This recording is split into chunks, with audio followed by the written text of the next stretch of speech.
আম্মু গরম ভাত লই আইছে, একটু তরকারি দাও। আনাদি কেলা দিয়ে তো অনেকে অনেক রেসিপি খাইছেন, আজকে আমরা চিংড়ি মাছ এই আনাদি কেলাগুলার রান। আনাদি কেলাগুলারে করতে হইবে, এই লেগে আম্মুর দ্বারা লইয়ে দিতে আসি। আম্মু আনাদি কেলাগুলারে কুইটে দাও।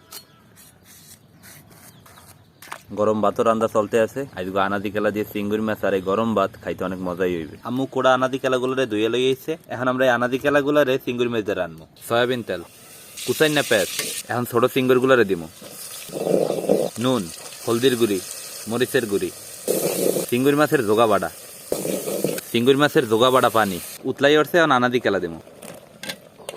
পানি রান্না প্রায় হয়ে গেছে, এখন ধনিয়া পাতা দিয়ে পাতিলটার উড়াই থুম। আম্মু গরম ভাত লই আইছে, এখন একটু তরকারি দাও। আনাদি কেলা দিয়ে চিংড়ি মাছ একটু খাইয়ে দিয়ে যে কেমন হয়েছে। বিসমিল্লাহ। একটু গোজালুর মতো স্বাদ, মনে হয় যে গোজালু আর চিংড়ি মাছ খাইতে আছি। একটু হুদা আনাদি কেলা খাই। কারা কারা আপনি আনাদি কেলা দিয়ে চিংড়ি মাছ রান্না খাইছেন, কমেন্ট করে জানাই।